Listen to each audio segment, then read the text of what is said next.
for making sure that our political education series is the most accessible it can be and can reach our communities the best that we can. As I said before, our topic tonight is policing and migration, ICE detention and border control. We will have representatives from a few groups here in North Carolina who are committed to migrant communities. And without further ado, I will pass it to Felicia. Thanks, Femi, and thank you everyone for joining. We have a little bit of agenda at the beginning. I'm going to give a little bit of history of immigration, enforcement, and detention, and talk a little bit about migration. But first, I wanted to give our panelists a chance to introduce themselves. So I'm just going to go around and have John and Martha both introduce themselves. So John, if you would like to just tell us a little bit about who you are and why it's important that we're having this discussion today. Sure, thank you so much, Felicia. And great, I'll go ahead and get started. Hi, everyone. My name is John Hassan Yildiz. My pronouns are he, him, his. I'm the digital organizing intern for Muslim Women Forum. And we are a Muslim women of color-led social justice organization, mainly focusing on political education, empowering leaders of color, and more recently, some get out the vote work. Just real quickly, I'd really like to thank everyone from NC SPAN and NC Block for coming together to organize this educational opportunity for people to learn about how policing and migration intersect. And it's incredibly important to have this discussion so we can understand how truly Black liberation will not happen unless we understand how it intersects with migration. Just for example, in the context of the Black Lives Matter movement and calls to defund and abolish police and ICE alike, it's really important to recognize that there are currently over 600,000 non-citizen Black immigrants within communities around the United States right now. And if our end goal is intersectional collective liberation, then we need to recognize that as long as Black undocumented members of our community aren't free, as long as unconstitutional ICE raids knock down the doors of our neighbors, none of us are free. And thank you so much for this platform. Thank you. Thank you, John. Marta, si quieres decir tu nombre, también con cuál grupo estás y también por qué es importante tener esta discusión. Perdón, no había escuchado. Sorry, I hadn't heard. Sorry about that. Yes. Hi, my name is Marta, and I am part of the committee here in Raleigh. My pronouns are her, and I am an undocumented woman. And I am grateful for these conversations that are very necessary. I think that part of the situation in which we are in right now in all of our communities is to believe these stories, especially when they come from the federal government, about how they divide us, about how some of us are better than others. So that has to do with the lack of information that there is around the structure of wanting to always divide us and to be against each other. So it is necessary to be able to share this in our communities of how, if we can't have an independent struggles, we cannot advance without other oppressed communities are not advancing. If we're always going to have these beliefs this power over us that we can't do anything. If you are a person of color, you cannot. You cannot demand your rights. You cannot go to school. You are undocumented. You don't have a right to anything. So here, undocumented people are just here to work, and once they cannot do what the system wants you to do, the system is there, the immigration system is there to take you out. And that's what is happening with us, but with our Black siblings, they kill them here. So we have to start working and spreading all of these commonalities. We know from the stories that we've heard that lately, what we've been hearing in mass media, and I'm talking specifically in the Spanish media, where Black people harassing Latinx people or hurting undocumented people. And so people obviously are taking all of that hate and that division that they are deliberately giving us. It's something intentional. The fact that they are showing these videos constantly, that some are better than others, that it has to do with your immigration status, that it has to do with the color of your skin, that it has to do with your nationality and where you were born. Those are the types of things that we have to start making advancements on. We have to start working with our communities, and instead of creating those divisions or fomenting those divisions, we have to start connecting these dots where we are similar, where we are the same, where we have the same enemy. Thank you. Both John and Martha just mentioned, this is an intersectional issue. Most of the immigrants that live in North Carolina are Latinx or are from Central or South American countries.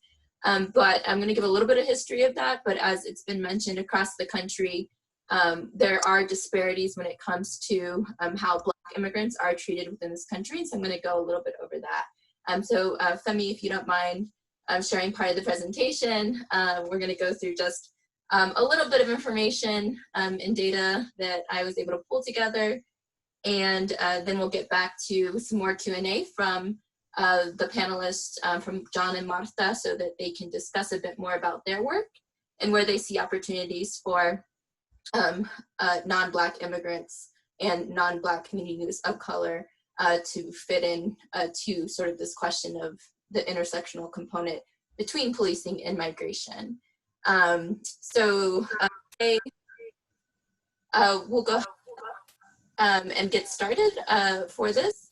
I think Femi has, we're gonna do a quick poll first.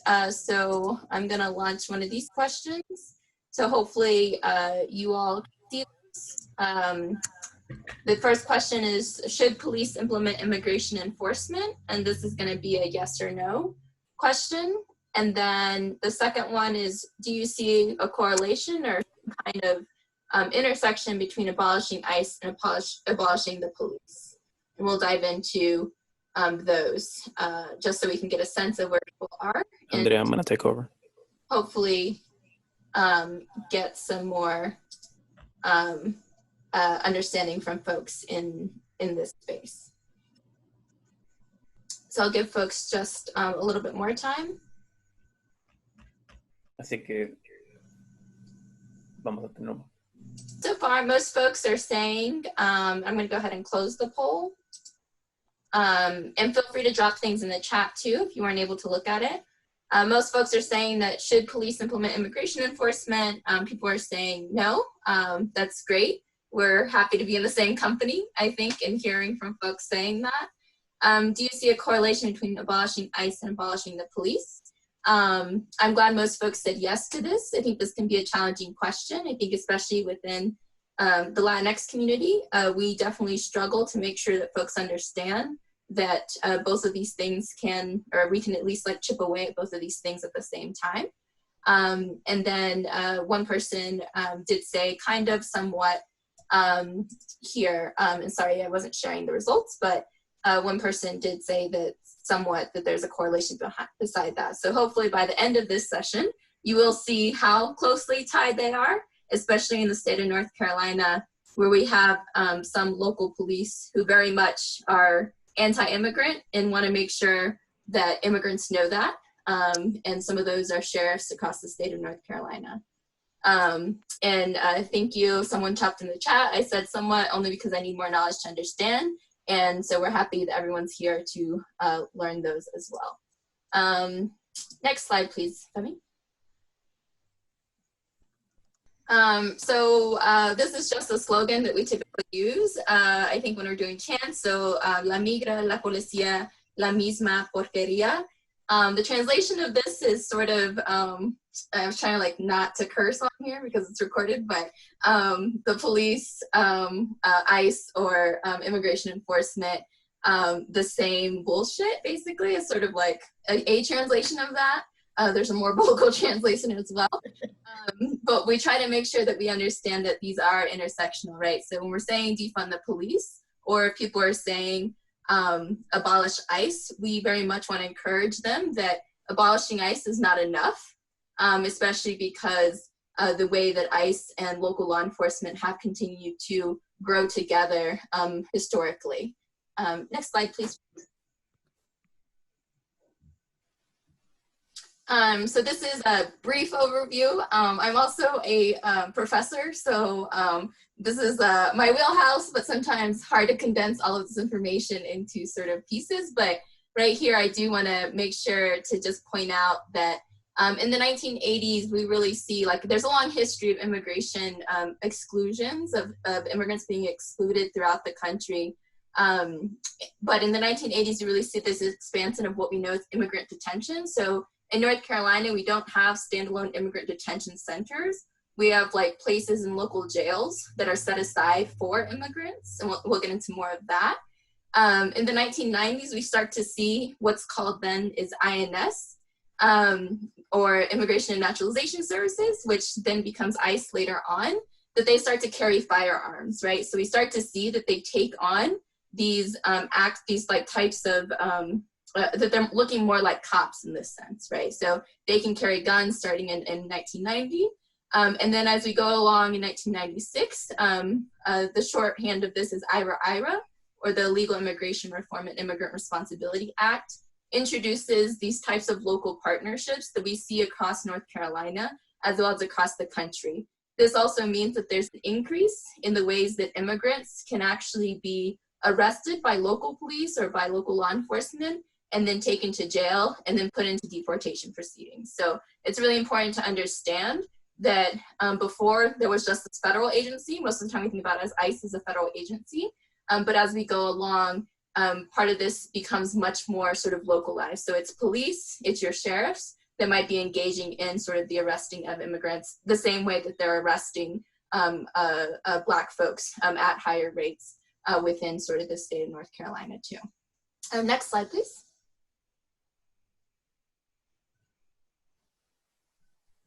And I do want to emphasize here, and John brought this up in his introduction, is that in the 1980s, when we start to see the growth of immigrant detention, it's really actually a response to Haitian immigrants, to the entrance of Haitian immigrants and migrants into the United States. And part of this has really to do with our political relationship, the United States political relationship with Haiti and with Cuba at the same time. So in the 1980s, there's a lot going on. So our response to most Cuban migrants coming into the United States was really one of more support, because they wanted to tell Cuba at the time that we don't appreciate the way your leadership is going, right? So we talked about the Cold War. So there's a lot more about the political relationship between Cuba and the United States. Well, at the same time, Haitian immigrants are also fleeing a dictatorship in Haiti.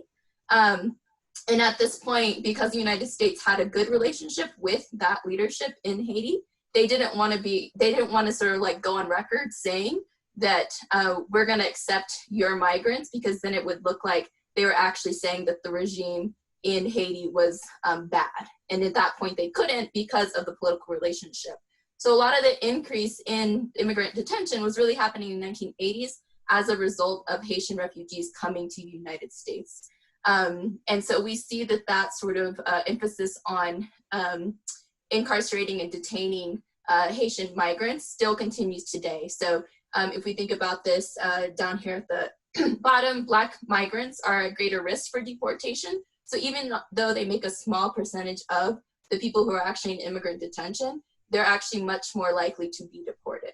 And so that's really important, because even if, again, like in the state of North Carolina, where we don't see as many Black immigrants within being sort of arrested and detained within North Carolina, we do see that across the country, they are more likely to be deported. We also see that their bail bonds are higher as well, especially for Haitians. So on average, the immigration bond is about $10,000 versus for Haitians, some of the recent studies that I've looked into this, it's about $16,000. So it's important to make sure we understand that so much of the infrastructure around immigrant detention is actually meant to try to detain Black immigrants. And so that's the sort of history that we're also working on. Next slide, please.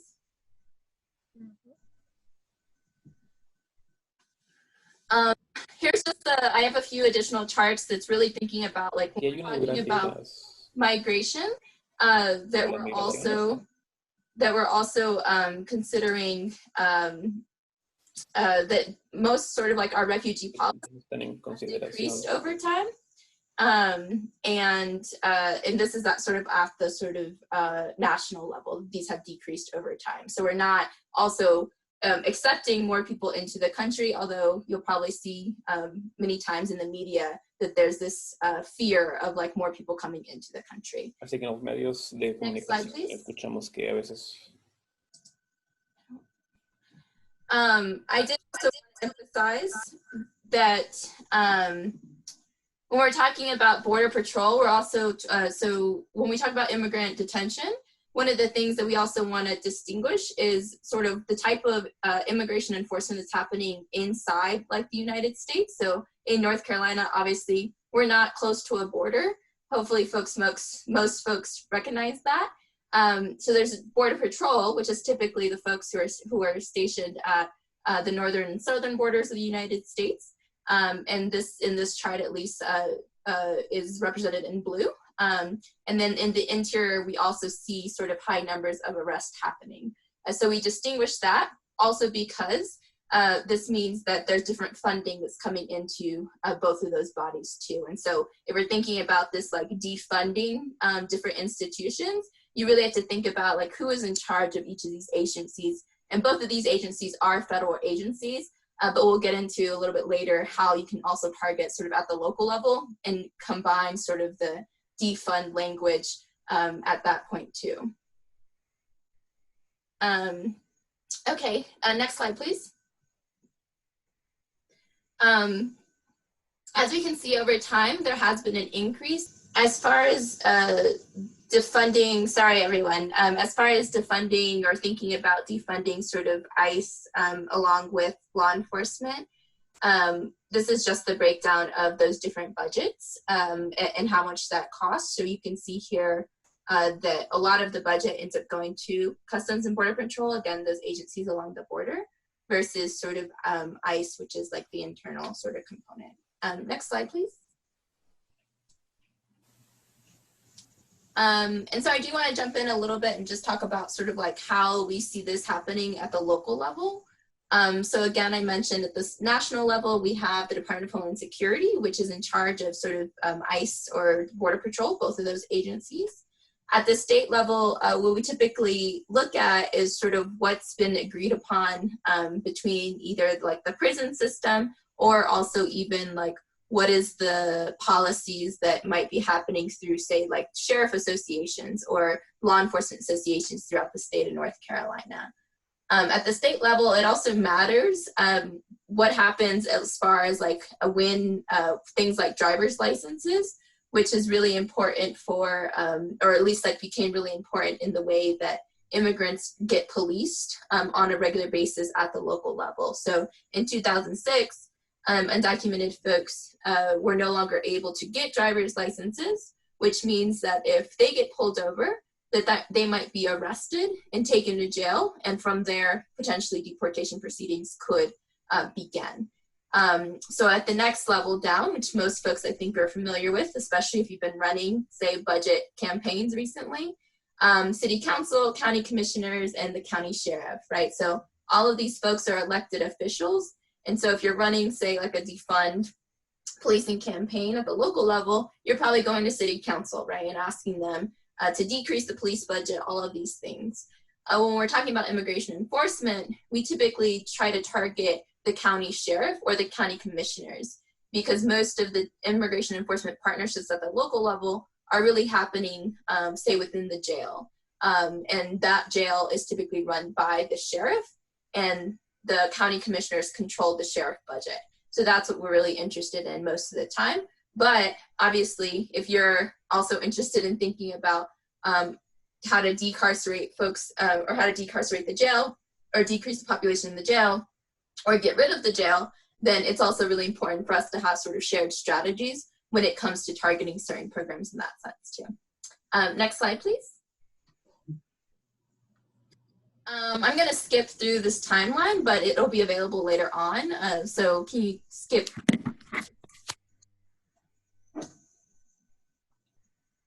The next one as well. So I did just want to mention too that although like most of the time when we're talking about sort of policing, we really are thinking about like the police departments, so our bigger city police departments. But as we sort of think about the bigger prison industrial complex, or just how sort of policing happens, or how sort of folks get into the both immigration systems and the criminal justice system, a lot of these folks have a role to play, right? So on Tuesday, the folks from Education Justice Alliance informed us about their work with school resource officers. And one of the things that a lot of those groups have also turned to is really considering how school resource officers are employed by the sheriff's office, right? So in that sense, they have the same duties. And what we really want is to make sure that they also are not turning over students' information to Immigration and Customs Enforcement, right? And so there's a bunch of these different sites where we can actually see that anytime there's interaction with law enforcement, we want to make sure that there's not also communication with ICE happening. And that can happen at various levels. So this is just for me, often a helpful chart to think about. Actually, when folks are going to court, there's also maybe a risk there of folks getting arrested or detained by immigration officers, especially if it becomes like retaliation for, say, the sheriff getting rid of an immigration enforcement partnership too. Next slide, please. So this is a little bit one of the fights that I know that Martha can talk a lot more about in just a bit, is about sort of the fights against sheriffs. And so one of the programs that has really been part of, I think, the immigration enforcement story in North Carolina is this thing called the 287G program, which allows for local sheriff deputies to ask immigrants information about how they came to this country, a bunch of questions that in other places, they don't have that authority to do that. And so in 2018, the sheriff races became a big sort of issue in that sense too. So we're still having a little trouble with the interpretation. So let me check on that. And Femi, you can go ahead and close out of the presentation. Thank you. So we're going to go into just a few additional sort of Q&A with the panelists, because I know I talked a lot. And so I guess we can start with Martha. Hopefully the interpretation is okay, but if not, we'll troubleshoot that again. So Martha, if you can tell us a little bit more about your work and how this is related to police. You started to say a little bit about that at the beginning.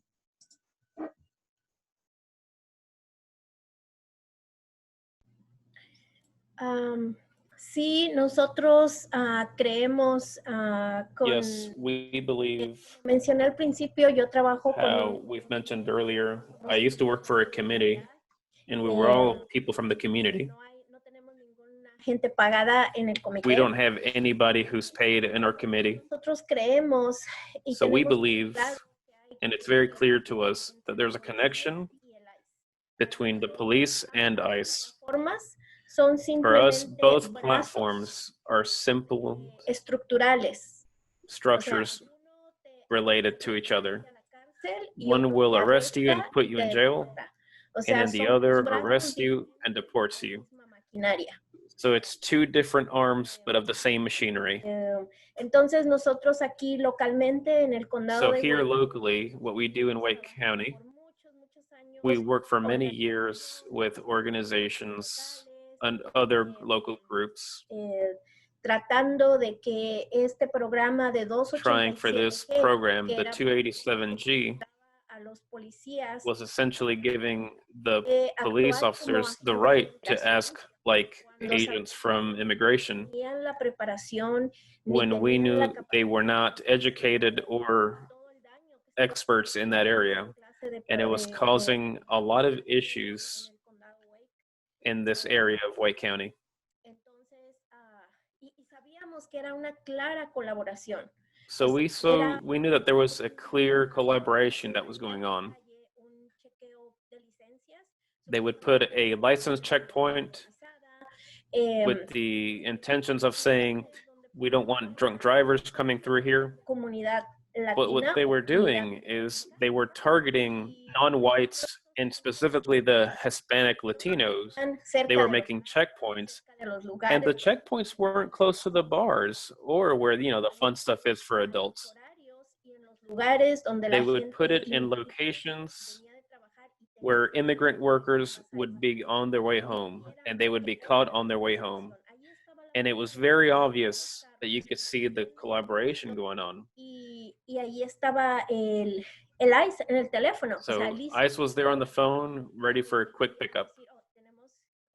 O sea, como les ponían su They would lucecita roja. put, you know, the little red light on. Indocumentados. We would say, hey, we have undocumented people here.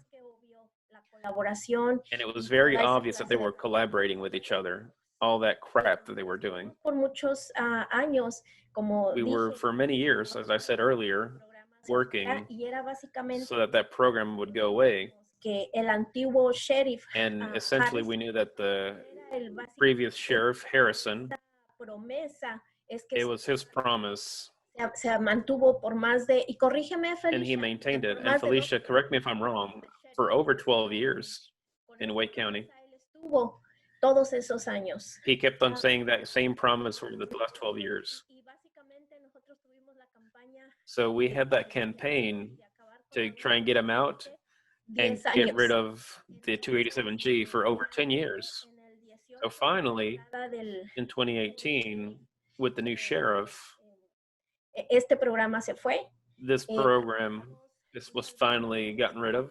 De comprometer al nuevo sheriff And now, que you no know, solamente- we try to get the new sheriff involved por el daño que to estaba haciendo, make sure that the 287G went away, ningún otro programa but that we didn't que want hiciera anything tratos, similar hiciera acuerdos that would have locales agreements with con the local migración. prisons or with immigration. Pero bueno, hasta ahorita seguimos vigilando. But until now, you know, we're on the lookout for anything that's coming down the road. And there is no communication between local law enforcement and immigration. Encuentran acorralados por el gobierno federal. But que está sometimes I feel tratando like the sheriff's office kind of corrals the sheriff's office and, you know, puts restrictions on them. para obligarlos a que cumplan And estos mandatos. Basically, they push them to comply with what the federal regulations are asking. And that has been the biggest struggle. It's one of the things that a lot of people, you know, in the lower class, we're very proud, but we're very happy to have something to show and manifestations. And we've had press conferences, etc. Nos sentimos muy satisfechos de haber We're very podido proud and satisfied that we were able to finish off that 287 because it caused so much pain ha dejado en las familias. and desolation, especially in our Latino families. But we always try, as Felicia mentioned earlier, we really try to maintain our communities very clear. Migration and the police are the same crap because it's simply a different uniform, a different name. but they're doing the same thing. Como digo, ellos nos detienen y nos meten a la cárcel y de As I ahí said, they stop us, they put us in jail, pero and then it's the next son level. la misma cosa y But it's the same thing. me gustaría marcar algo que yo he escuchado And I would like to say something that I've heard before, where they say the system, the immigration system is broken. We don't think it's broken. That's what it's made for.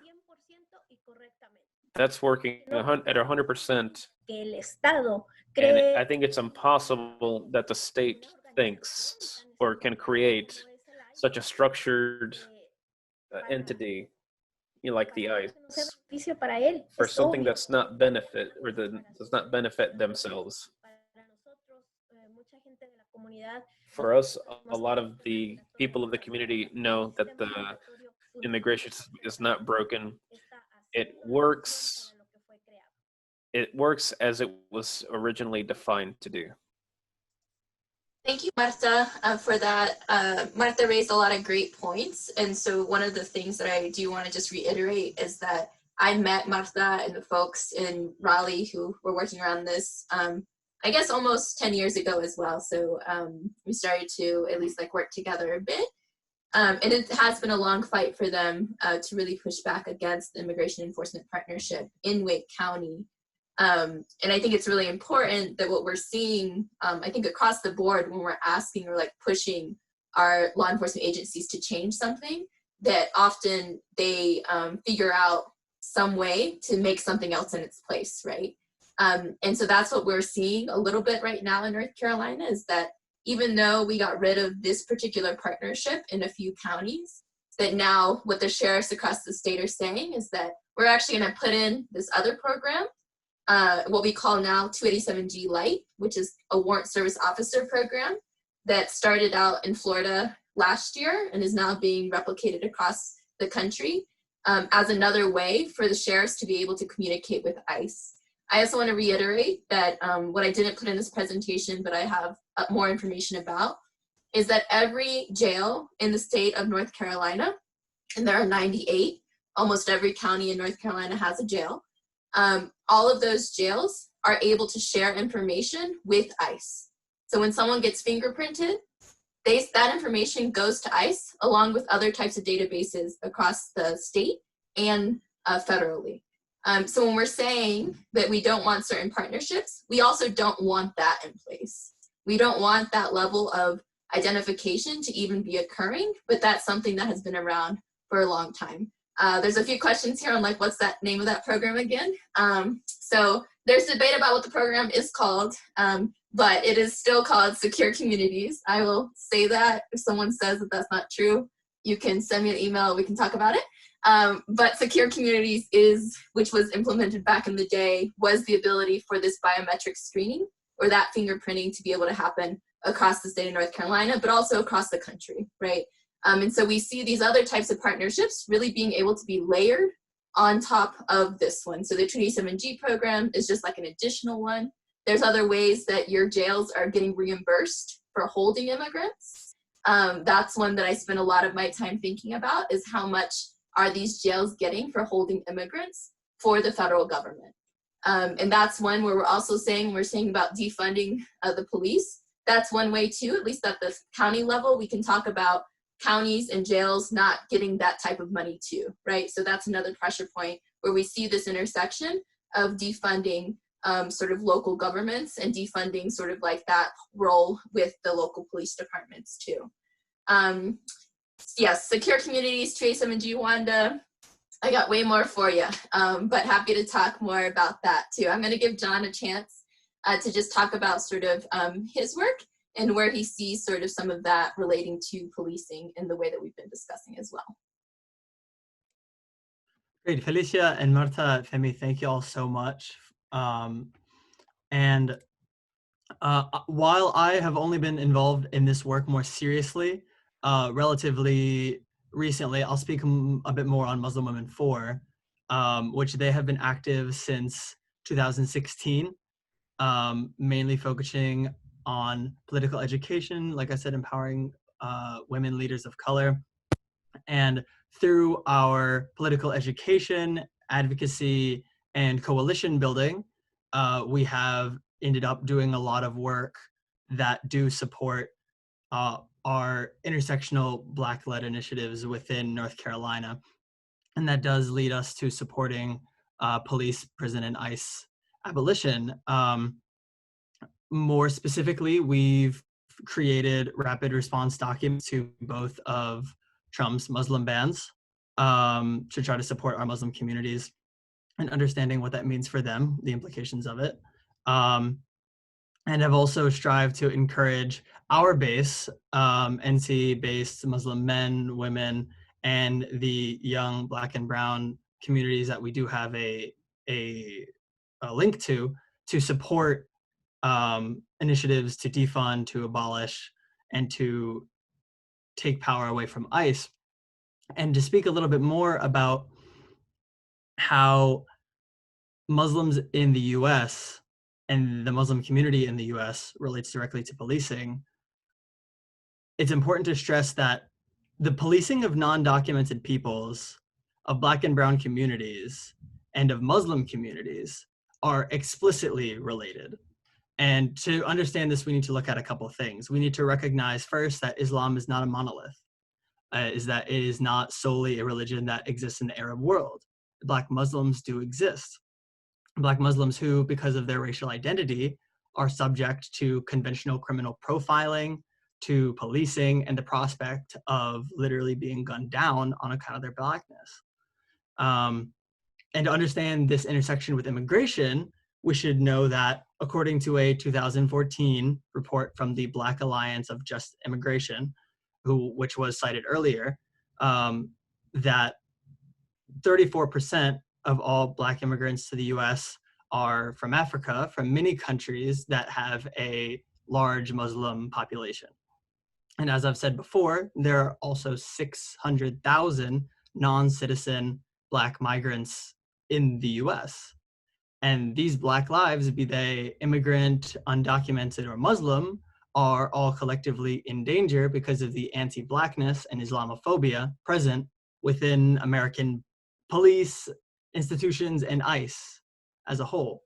And to be more specific, we've seen this danger clearly, for example, when the Department of Homeland Security put in their Countering Violent Extremism program in 2014. In the tune of like how we talked about earlier about police coordinating specifically with ICE, CVE, Countering Violent Extremism, was done in close coordination between local police and federal agents in order to identify homegrown radicals and try to prevent them from taking part in terrorist activity. And this notion of homegrown radicalism to Department of Homeland Security was essentially synonymous with increased piety towards Islam, being in a predominantly Black or brown neighborhood, or having a nationality from a majority Muslim country. And this policing and surveillance that CVE enacted was followed by no-knock ICE raids, ridiculous traffic stops like what Marta was talking about, ICE facilities and detention centers restricting Muslims from being able to practice their faith in the form of not providing them a space to pray, in the form of not providing prayer rugs or an indication to know that they were praying east, which is customary in Islam, and continuous vicious violations of human rights that we continue to see to this day. There's a quote from that I'm going to read from the University of Detroit's Mercy School of Law professor. His name is Khaled Bedouin. I love this man, which sums up everything like really nicely. And it's that demographics, history, and modern narratives testify to the inextricable relationship between Blackness and Muslim American identity. To treat Black and Muslim as distinct and divided identities is to make this community even less visible and more vulnerable at a time when anti-Black racism and Islamophobia are not only proliferating, but converging with vile and violent consequences. John, for that. Yeah, that's really important because I think we want to make sure that we're recognizing, right, there's immigrants from all across the world, and we tend to sort of focus, especially in North Carolina, really on sort of Latinx immigrants, and we do have a few sort of like smaller groups that are doing great work throughout the state too. And I think we can see that if we're thinking about immigration enforcement, it's really meant and can sort of become just a way to target different groups, right, across history. And we see that. So it's not just sort of like right now, this is like the group that is being targeted, but it really is an agency that can be changed to really just fit what's going on sort of throughout the country at this point in time, right? So like right now, we're also seeing Customs and Border Patrol as well as ICE showing up to some of the protests like in Portland, right? So providing extra support to law enforcement that is already out of control, right? And so these are instances where we can see that this agency can really just be used for whatever the government wants them to do. And we often say that I think trying to get information from them, I feel like I've probably been on the other side of many public records requests to ICE and have gone through sort of litigation with a bunch of national organizations to get information about how our local communities are being policed. So we also see that it's really hard to get that information. And so that's often too where we can, where we really switch to thinking about the local level sort of accountability and abolition as a way to stop federal government from even getting into our local jails in the first place too. So thank you so much. I know too that depending on sort of the kind of work that folks have been doing in North Carolina, we also see that, as you mentioned about the CVE program, that often people, especially folks, Muslim folks, are also having FBI agents come to their houses, right, to be questioned about what they're doing and sort of who they might be in contact with, right? So we see these federal agencies really coming in to sort of the local places to do things where we're not necessarily wanting them to do those things. So I think we're all a little bit critical of like these federal sort of forces coming in to act as like these additional police within our localities too. So I'm going to move on to maybe like just one other question. I think both Martha and John have touched on how their groups in particular have tried to at least fuse some of their efforts or follow the lead of Black-led organizations. But I want to make sure that we're discussing that a little bit more too. And so I guess the question is, why might it be challenging for, say, our communities who potentially do not have that many Black members to actually be doing this work? Why might that be a challenge for us? And so I know that one thing that we often see in at least my community is, right, that we have anti-Blackness within our community that we really have to work through before we can even sort of like approach this like intersectional conversation. So the question is, how can our community show up for Black-led efforts, and why is it a challenge to do so? So Martha, I don't know if you want to start. Sí. Yes. So first, I would like to recognize how much of a lack of information there is in my community. And it is going back to reviewing all of this information that we have received through mass media, all of these stereotypes, all of these labels that they put on us. It's very familiar in my community, like my neighbors, folks who, my coworkers. Oh, Muslims is equal to a terrorist. Someone who's Black is equal to lives off the system, the welfare system. Latino means undocumented and an alcoholic. So these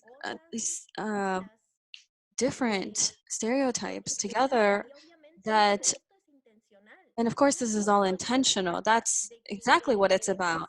That some are better than others, and that we know 100% our differences.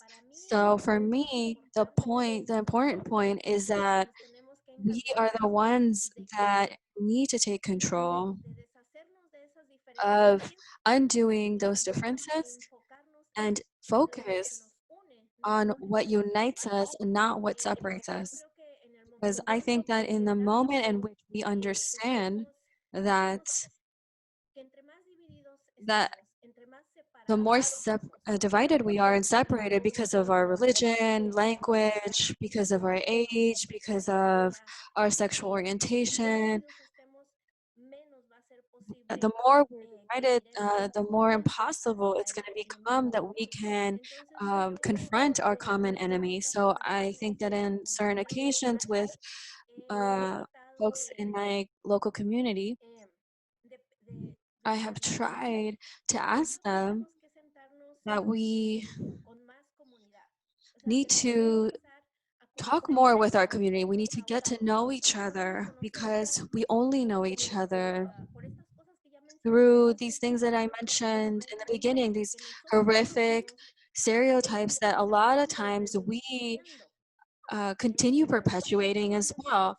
How many times we don't make jokes or memes, all these things that the social media gives us, and we perpetuate it and making it, fomenting these belief systems. So I think one way for me that is interesting, right now it's a bit difficult, but I was talking about having these meetings, getting to know each other. If we know someone from the Afro-Mexican community, have them come. Those who are darker skinned, but we know we're from the same place, that we have this, we're facing the same situation as undocumented people in this country, as immigrants in this country, that we can meet with people from other countries that speak a different language. So leaving these differences and start finding these similarities. I think that that's what would help us to start seeing each other as human beings, not as the labels. Stop seeing the labels and start seeing each other more as human beings. Sorry, trying to read in English and Spanish at the same time. How can our community show up for Black-led efforts, and why might it be challenging to do so? Thank you. Yeah, it's referring to what you were saying earlier about like an anti-blackness. It definitely exists. Like an anti-black racism does exist within some older generations of this of within Muslims in the United States.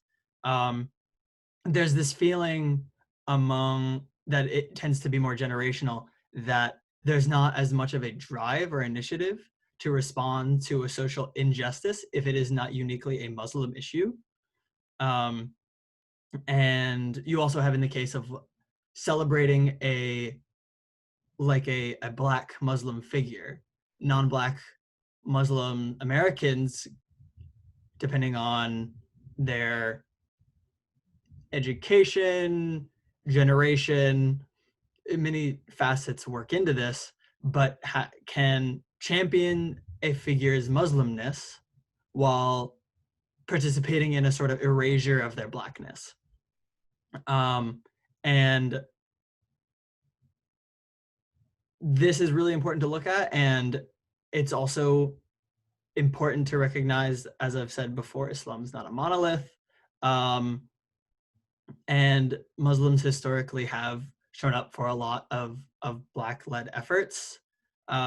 Just for example, in 2017, the Institute for Social Policy published a Muslim survey poll that found that Islam was the most likely faith group to actually support the Black Lives Matter movement at 66%. And in fact, one of the creators of the survey and a Muslim American community leader, Dalia Mugahid, actually went on to quote saying non-Black Muslims, especially young Muslims, are as likely as Black Muslims to support BLM. And I think today that they find common ground with other marginalized communities because they've experienced institutional racism firsthand, specifically from law enforcement.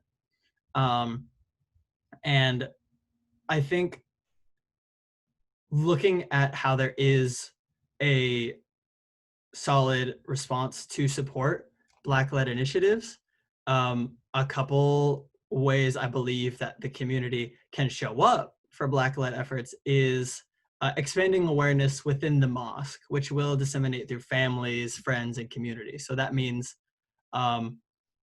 focusing on talking to imams and trying to get them to understand why we should not be having any ties with the police of the local area, or even going from more of a religious angle. In his final sermon, the Prophet Muhammad said, all mankind is from Adam and Eve. An Arab has no superiority over a non-Arab, nor a non-Arab has any support over a Arab. And also a white has no superiority of a Black, nor does a Black have any superiority over a white, except by piety and good action. So there is some ways to even kind of bring into scripture here. I think more than this, I think to engage more youth, something that Muslim Women For has been doing is really good, is actually building coalition with other Black-led social justice organizations. And so both building coalition and digital strategy to actually mobilize our base, who we have a connection to, young Muslims, to both educate their families and surrounding peoples of their community, and physically show up to events. It's important to know, as we spread this information and as we spread the knowledge that people need to be showing up for Black-led efforts, that showing up to those is synonymous for showing up for the Muslim community, considering just how closely and intrinsically linked we are. Yeah, thank you. Thanks, John. And then the last question, and then we'll get into the Q&A, is more just like, do y'all have calls to actions right now? How can folks support y'all? And I'm actually going to see if Femi wants to jump in, because I know that Femi plugged one of the crews that she's been working with as well. But we'll go around and sort of ask, like, how can folks support y'all? How do we find y'all, and do all those things as well?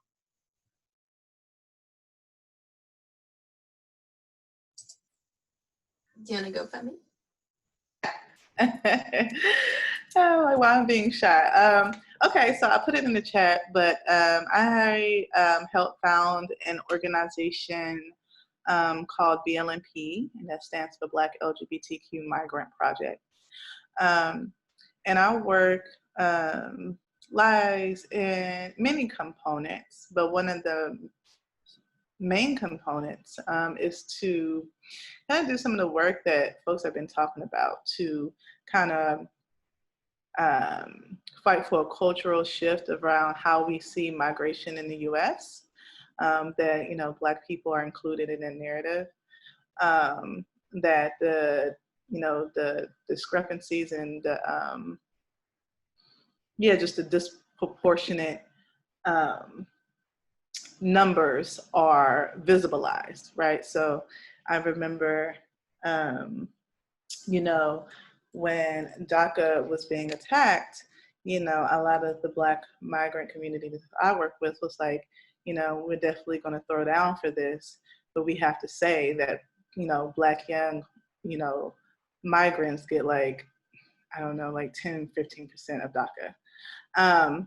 And so these are the things that we want to, you know, voice, not as a tool of divisiveness, but as a tool of intersectionality and ways that we can be working together across communities.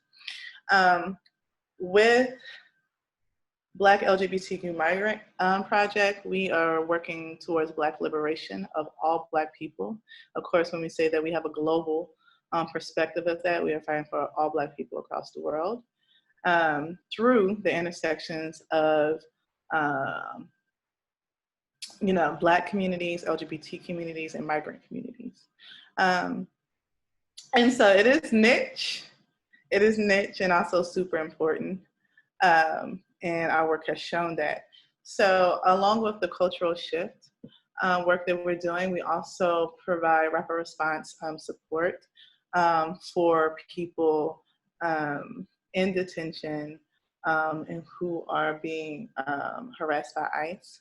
And so right now we've been working, we have a free Zaza campaign.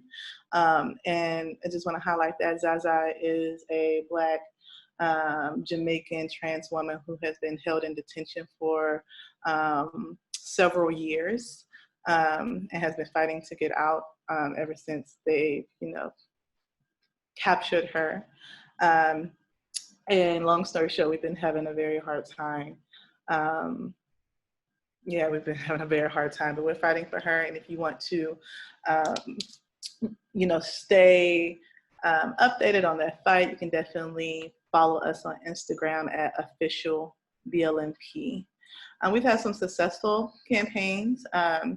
We fought for Udoka, who is a Black queer Nigerian man who, after making the very long trek, you know, from Nigeria, because I mean, it's a small number, but some people do make the trek from Africa,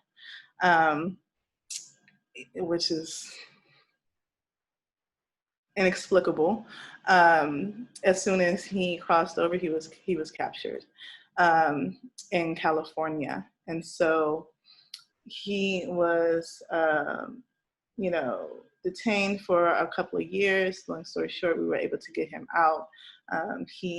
We found, you know, we have also helped to try to get people set up, help you to get any, you know, housing. So Udoka is now living in California, continuing to, you know, fight for his rights, but is out of detention. And so that's the type of work that we are committed to. We are 3 years old and have covered a lot of ground, and our hubs now our main hubs are in the Bay, in Atlanta, and in New York. And so we're trying to, you know, continue to build hubs in strategic places. And we're also trying to expand our global work. And so right now we are building and trying to figure out what does really committing to global organizing look like. We're formulating a hub in Nigeria. We're formulating a hub in Honduras. And we are formulating a hub in Jamaica. And continue to figure out what that looks like to really commit to organizing across borders. Oh, that's that. Thanks, Femi, for all the information. I'm glad you got over the shyness. So look out for that. I did drop the IG again, as well as a link to some of the information as well. So John, do you all have any call to actions right now, or how can folks sort of like find you or get involved? I do. I actually have a couple, if that's okay. So the couple are, well, you know, actually they're all digital. The first is going to be going to this link, and it is going to be signing a petition actually for a local group that we are Muslim Women for is interacting with more and more, called NC Born. And these petitions are all for 4 men who have been murdered by the Raleigh Police Department. Their names are Keith Collins, Akiel Jenkins, Sohail Majurad, and Keith Collins on this flag back here. Yeah, so if you could sign those. The second is actually just a call to please make sure yourselves, your family, your community is all registered to vote in this coming election. We have it very easier in North Carolina because now we are able to do this online or actually able to register to vote online, the DMV's website. I'm posting the link for that right now. If anyone could just disseminate that and make sure that they're ready to vote. So come November, we're actually able to combat different forms of voter suppression and that we can vote in our own best interest. And then the last is actually specifically for Muslim Women For, and pertains to the No Ban Act, which passed in the House very recently, which for everyone to know, the No Ban Act is actually a repeal of Trump's Muslim ban and places further restrictions on the president's ability to limit travel to the US. So it's a huge victory for Muslim Women For and several Muslim organizations around the US, I'd say the world. And our call to action for Muslim Women For, if you can, call your senators, let them know you're watching and that they should see this bill pass, because as it stands right now in a Republican majority House, it will not go through. So this is really important something to keep an eye on, because as it stands, it's not looking too great. So thank you. And John, they can just find more information about that on your website. Yes, I'm gonna post the Muslim Women For Instagram and then the website. Thank you. Marta?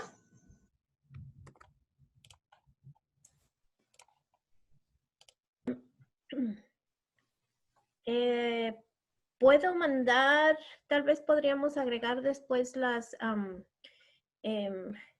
Maybe later we could add, right now we're trying to push that Pillis interjects and retreats what he said, but I'm sorry, it's not with me and I'm not ready.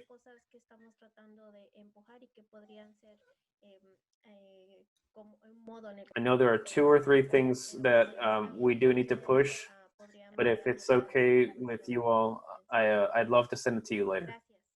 Thank you. Do you want to talk a little bit about Tillis? Maybe folks haven't been paying attention. ¿Quiere ver un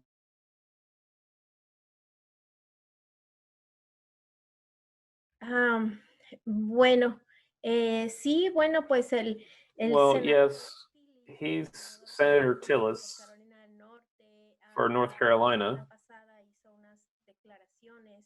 Last week he had some declarations, Que están en esta posición donde básicamente and I think they're in a position where everything is gone out of control. están, como decimos nosotros, dando patadas de ahogado. And right now they're just struggling to keep their head above water, so they're throwing dirt in every direction. Hizo una declaración So last week he said la culpa de que haya tanto caso de COVID en el estado, pues es la culpa de los latinos.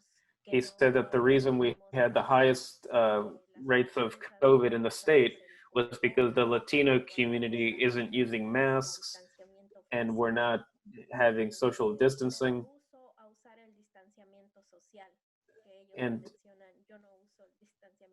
And then I will say I refuse to use social distance. I like to use the physical distancing. So he said that we were the ones that were guilty and we were responsible.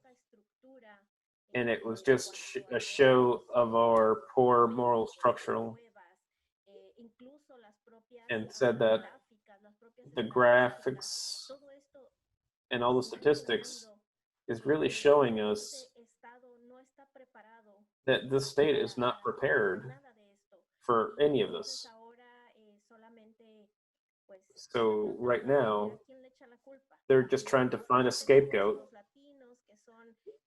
So, if the Latinos are drunks, they're drug traffickers, let's just add one more thing to them. So, now it's their fault that we have a high rate of COVID. So what we're trying to do, we want him to do a public apology.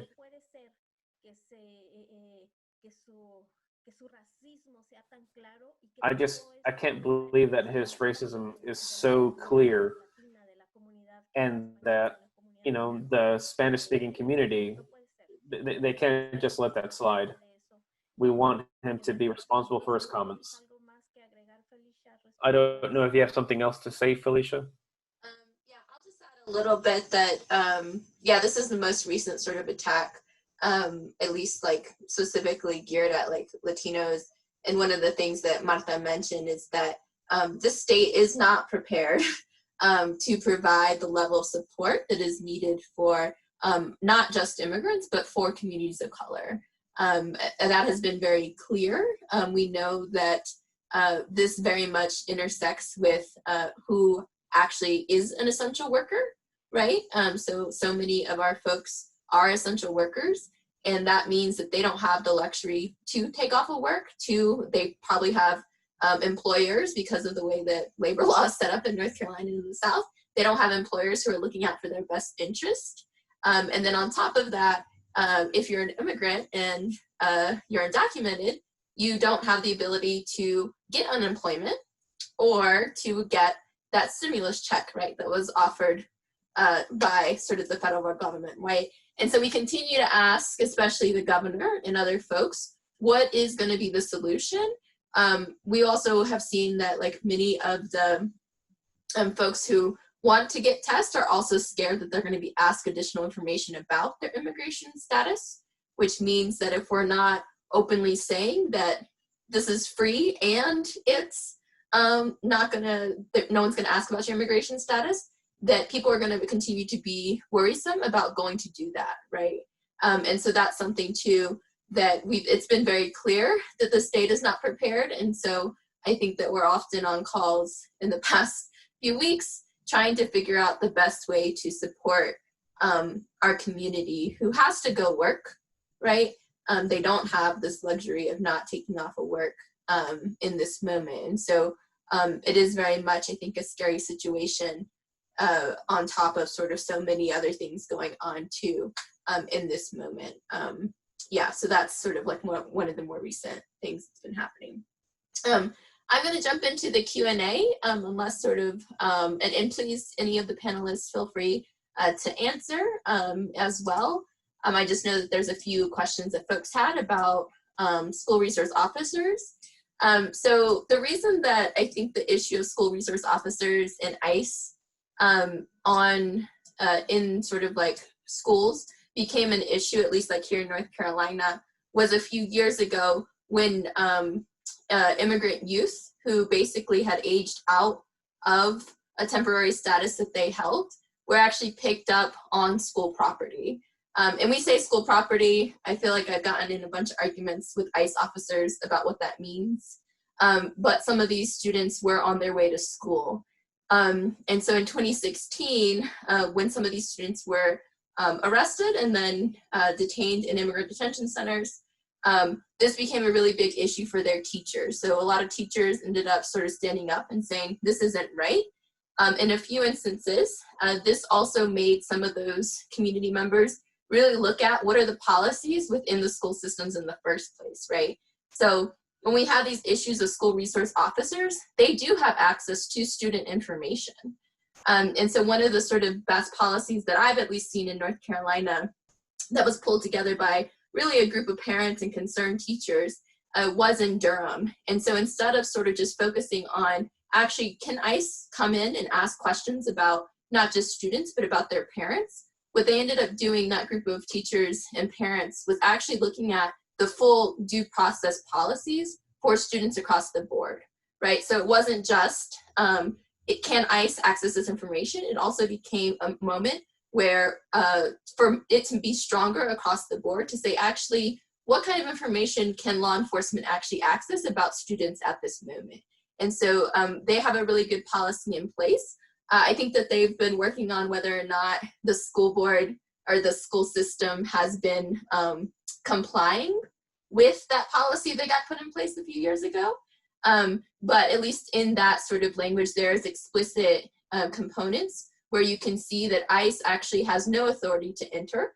If ICE was to actually come into a K through 12 campus, and again, this is mostly K through 12, colleges are a little bit different, but at the K through 12 level at least, in Durham, the policy says that if ICE officers were to come on to any of those campuses and ask about a student or a parent's immigration status, they'd actually have to go through the superintendent, and there's additional policies as well as training for folks to understand that. So that's when we, at least like when the alarm got raised and when some efforts to try to change that. So I think, Amanda, the question is, through school resource officers, because they're typically employed by a sheriff's office or by the police department, they do have access to that. And because they have that automatic level of communication with immigration enforcement, that's when we're sort of concerned about what's actually happening, especially if you're not monitoring school resource officers, you don't know what they're looking at, right? So this is just a concern across the board.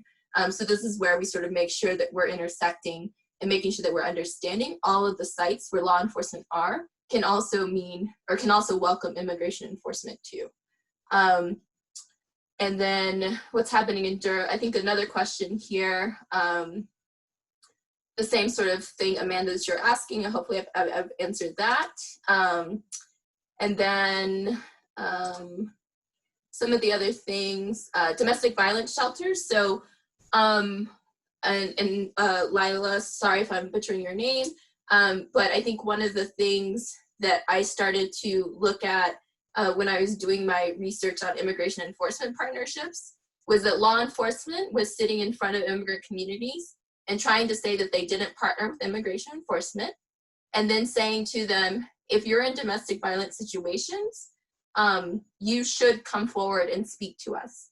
Unfortunately, if there are, if in that sort of relationship, if the other person is also undocumented, it can also cause fear because the person might actually be subject to deportation proceedings. And so whenever we're talking about sort of the relationship there, it can be a challenge, I think, for folks who are partners, and especially if both partners are undocumented, that could actually lead to deportation of one or potentially both partners, right? So if you work in sort of the domestic violence field, you know that it's complicated, right? Especially depending on who calls in the situation and who law enforcement decides to actually charge, or sort of if they decide to charge and move forward in the first place, right? So this is like where we've seen pretty tricky situations where it also invites law enforcement to potentially then put extra charges, or at least judges will look at the charge of an undocumented person and actually sort of like use that against them more than they would if the person was a citizen. And I think we can have a longer argument about whether or not that's right, but that's what we've seen across the board when they've done these research on judges, that if you're an immigrant and you commit domestic violence or violence against an intimate partner violence, that judges are not going to take it easy on you. And there should be some sort of like resolution there, but the risk of sort of like bringing in immigration enforcement, I think that that's something that should be much more clearly decided between all parties who might be involved in that situation. So hopefully that at least like helps to answer some of that as well. Let's see. And I say pre-encounters just because I think about like all of these moments before someone might get to the jail, right? So I said that the jail is like where people can get fingerprinted, and that's like might begin their deportation process. And so there are instances across the state and in other states too, where sometimes law enforcement has tried to like make it so people might get a ticket instead of getting taken to jail, right?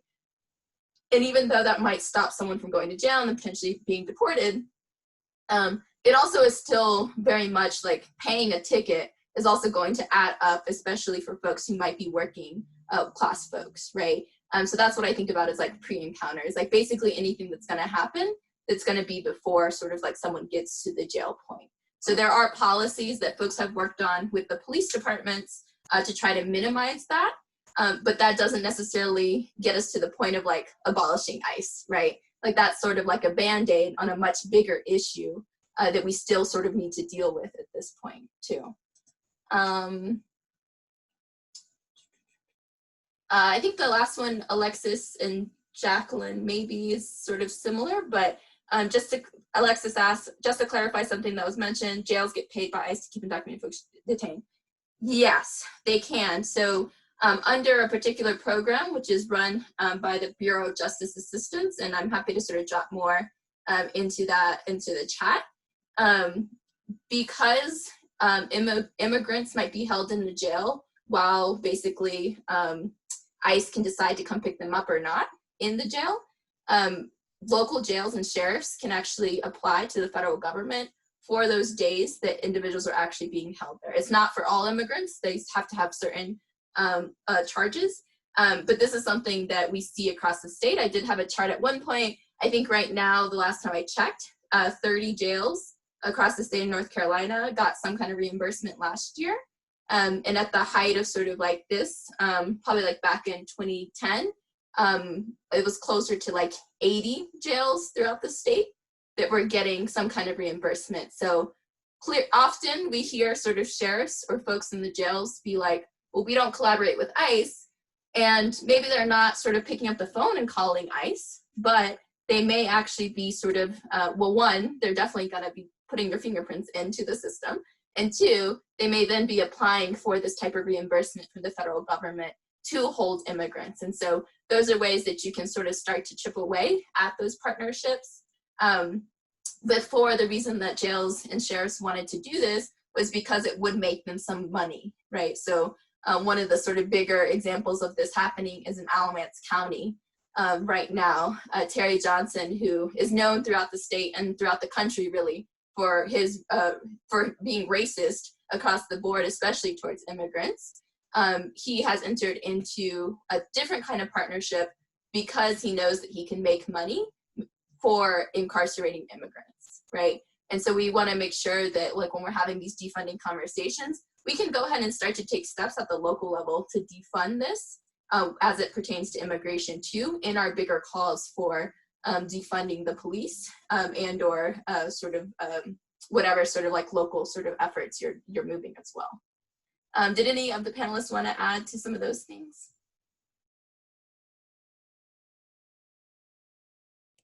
I will be as transparent as I can. I have much more of a handle on the policing ICE in the Muslim community. This is like, I think, Felicia, you gave a very all-encompassing answer here. Thank you. Thank you for this education.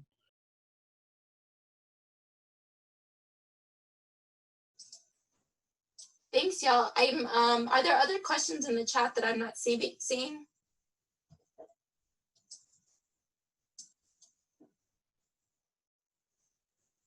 I think that maybe the last one from Jacqueline, and sorry, I was rereading it, would love to see what's happening in Durham jails. How can I access that? So one of the challenges for all of this is finding this information. So as far as like the reimbursements, I find that like any kind of money exchange is actually much easier to find because jails and sheriffs have to track that versus sort of like what kind of agreements might be happening elsewise.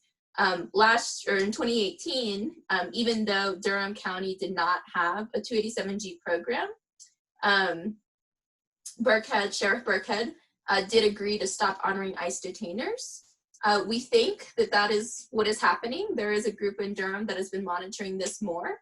And ICE detainers are this like ability to hold immigrants within the jail, which I was mentioning before. So right now, we don't think that this process is happening where immigrants are being held in the Durham County Jail as far as it pertains to the immigration.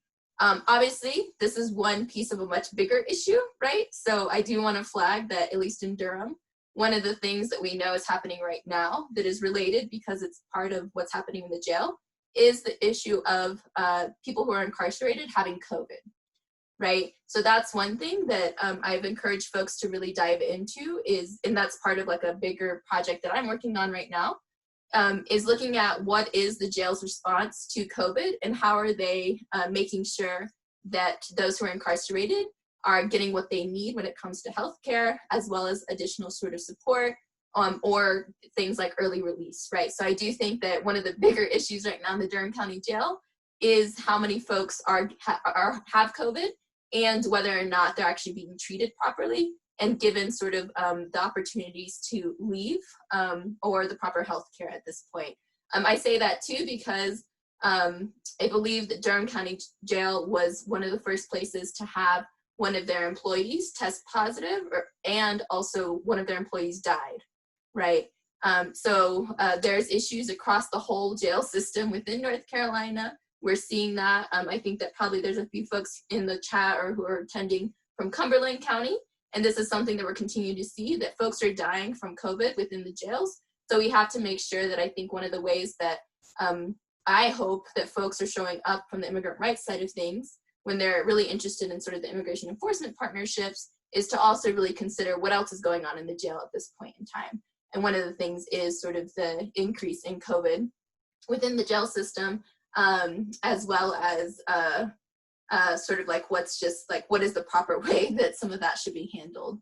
So I'm always sort of like, yes, defund the police, and I'm also like, and defund the sheriff, right? So let's think about sort of the county level and extend that, because so many of our folks who are being criminalized by the police end up in the jail, right? So whenever we're looking at this for Durham, 60% of the folks who are getting into the Durham County jails were getting there from the city of Durham, most of that from the police department, right? So this becomes an issue not just of the city or of the police departments, but of the county as well. So sorry, that was a long answer.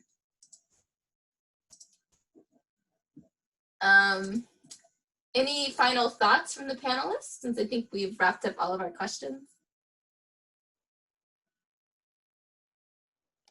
Oh, I just have one small thing to contribute, since we're talking about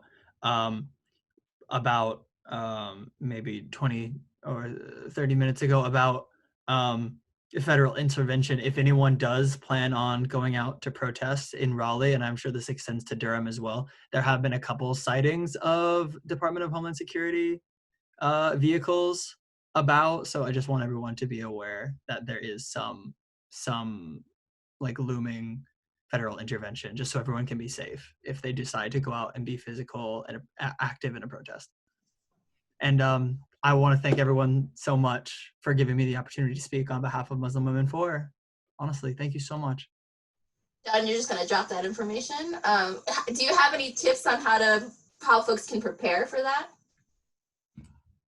On how to prepare for federal intervention, I would say top down, protecting yourself from any sort of law enforcement in a protest is a very long conversation, but I would say a couple quick points are if you definitely wear a mask no matter what, both for COVID and any potential encounters with tear gas. I would say definitely go with a group of people, either like people that you can trust or a group that you know will be by your side. Also be very wary of posting for like social media. I would say a lot of police are able to make criminal accusations because they have someone on social media or on Instagram Live or Facebook Live doing something that they can then incriminate them for. So I'd be careful about like what you're posting during an event. And then the broader context is just be, if you want to get like really into it, is be careful about the your data. And if you can, I think it's recommended to like only bring your ID to a protest, and then be something like this, to be careful, to like maybe just your phone and your ID, and turn off your location services. Thanks, John. Yeah, I just want to make sure that folks recognize that, right, to be aware, especially if you're calling actions or if you're sort of encouraging folks to go, that we also make sure that there's protections in place for folks who may not have a legal status within the country, right? And be prepared for that, right? So yes, we often sort of think about like bond funds as being ways to sort of like make sure that our folks get out of jail quickly. but often you might run into some additional sort of challenges within the jails, depending on what jail you might be arrested into if you're an immigrant. And so we have, I think, a lot of folks who can support that. So we want to just make sure that our folks are safe. Yes, go protest. If that's how you feel like you need to show up, do that, but just make sure that like you're at least considering folks' identities and sort of like accommodating for people in that way too. Marta or Femi, do y'all have any final things? A mí me gustaría mencionar. I would like to mention something very unfortunate. Here we are mentioning what is the relationship between ICE and the police. And I want to mention to you all that every time the ICE agents are more and more aggressive, every time they're using stronger intimidation methods, just as if they were police officers. They can knock down your door, they can break cars, the psychological warfare that they carry out against people. So there's a lot of indignation, and this is going to continue growing if we as organizers, as community, if we don't do something. Yesterday, we had a detention in Wake County, in Wake County. and they broke this man's windows to take him out. So these are the aggression that they are carrying out. It doesn't matter if it says ICE or police. It doesn't matter if it's a sheriff or a trooper. All of them are the same thing. All of them are going towards the same objective, the same goals. So I think that watching our communities being harassed and oppressed is something that, especially in these moments where we're supposedly trying to protect themselves, trying to survive.